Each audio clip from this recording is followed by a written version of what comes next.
Hi guys, let's find out if Eska makes it to the Feather Tribe. During the days that followed, Eska bound her ankle with caribou hide and filled every waking hour learning how to face the wild head on so that she was ready for the Nevercliffs when the time came. She took care of her shadow when fishing. She learnt to spot camouflage snow hares by the flicker of their eyelids. She got her hunting ritual down to just a few words. She tracked snow buntings and geese to see where in the snow they plucked the mountain cranberries from, and with each hour that passed, she grew to understand Balapan more. She knew which yap meant yes and which meant no. She could tell the difference between a hiss and a squawk and a cry from the clouds that could only come from an animal that knew it was free. What she didn't understand, though, was her voice. How every morning since the Ice Queen's visit, her throat felt tighter and sorer than the day before, and a strange iciness seemed to linger on her tongue. At first she had put it down to fear, but as the days bled on, and each morning her throat became increasingly painful and the cold in her mouth grew sharper, Eska felt sure that the music box key and the slivers contraption were behind things. Was the Ice Queen inching closer and closer to stealing her voice?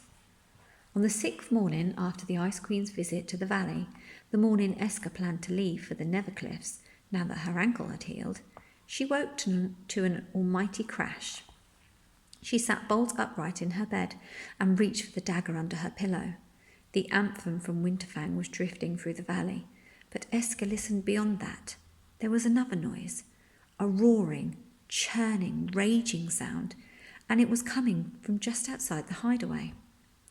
Eska leapt out of bed, clasping her knife tight and strained her ears towards the door. She recognised that roar.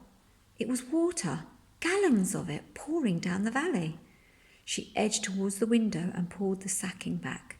Balapan was still there, tucked up in her nest, because she could tell without even opening her eyes which were the noises to be frightened of. And this ear-splitting roar was nothing to do with the Ice Queen. This was the Wild talking. Eska threw on her furs, then opened the door to her hideout. The frozen fall was no longer there. Instead, a torrent of water burst over the ledge above her, cascading through the sunlight in a glittering curtain.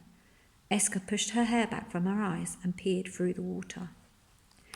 She could see the whole valley, snowy hills spliced into slivers by the waterfall, and she knew that although her ankle was strong enough for the journey onward now, and with the midnight sun only 5 days away, she needed to press on.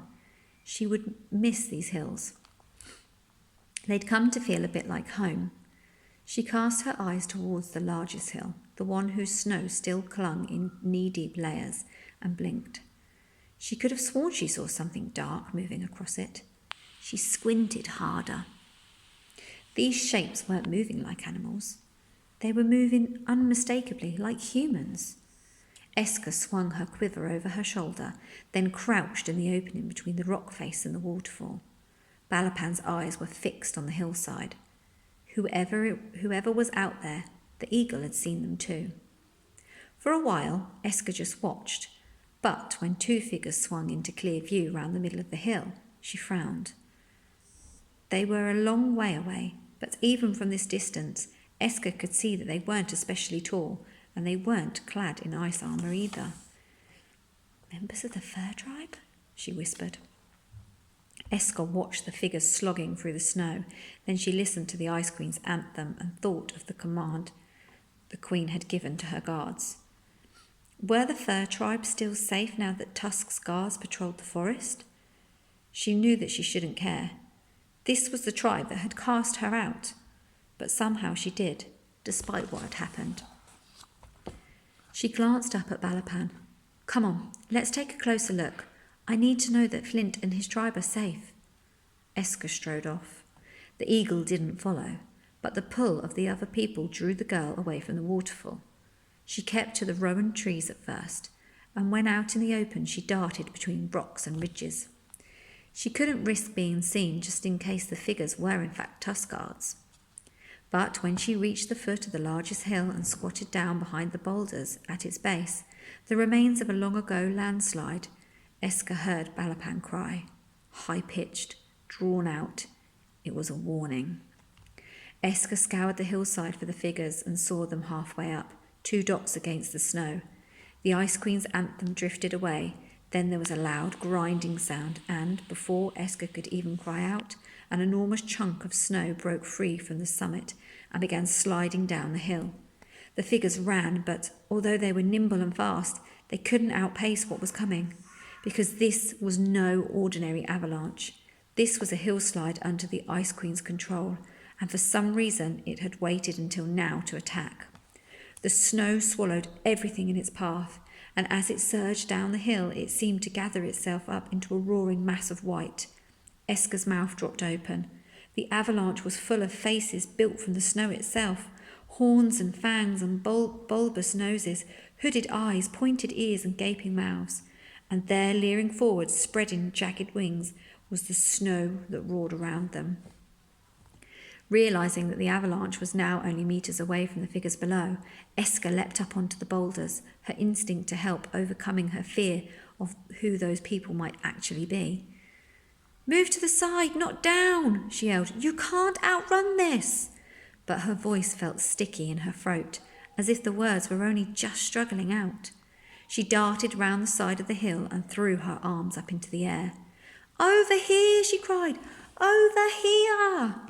The figures swerved towards Esker, but the avalanche was moving faster now, and with a hideous roar, the faces in the snow swallowed the figures and continued to tear down the hillside. Without thinking, Esker rushed towards the pulsing wall of snow. She could hear voices screaming from inside the avalanche. Then something small was tossed up into the mist. It landed by Esker's boots, and she snatched it up. It was a necklace made from willow twine, and for a second Esker paused, as if half remembering something. But there was no time to think.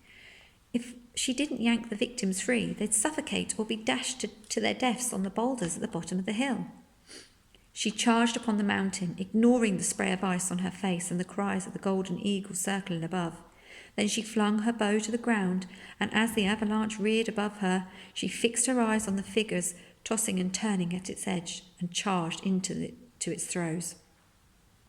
For a second the world turned white, but Esker knew that she had to act before the snow spun her upside down, so she reached out, grabbing hold of an arm, and as the snow raged round her, she yanked hard, and just a split second before she lost her footing completely, she burst free from the avalanche. She pulled back from the figure and gasped. She was face to face with Flint, and suddenly she realised who the willow twine necklace belonged to. "Blue," Esker murmured as she watched the avalanche storm towards the boulders at the bottom of the hill. Flint blinked at Esker in disbelief, and Pebble did the same from his parka hood. Then he scrambled to his feet after his little sister. But the eagle had beaten him to it, and he watched open-mouthed as the bird dug its talons into Blue's shoulders. The snow faces snarled and hissed, and 1 or 2 flung jagged wings towards Blue, but Balapan had her now. She wasn't letting go, and as the avalanche raged, the eagle dragged Blue away from its sway. Esker watched the withering snow smash into the boulders at the bottom of the hill, and, as it split out into the river and was carried from the valley, she thought about the Ice Queen's enchantment. "I summon you, foothills, under my hold. Take the girl and boy into your fold." The hill had waited until both she and Flint were in the valley so that it could ensnare them both at once. Flint tore down the hill towards Blue, who was lying to the side of the boulders, but Balapan rushed towards Esker, and this time the eagle didn't land beside her. She swooped onto the girl's shoulder, and as Esker stood on the snow-strewn hillside, she felt the bird's talons wrap around her bones, and she wondered then about her past, about whether she'd been held this tight.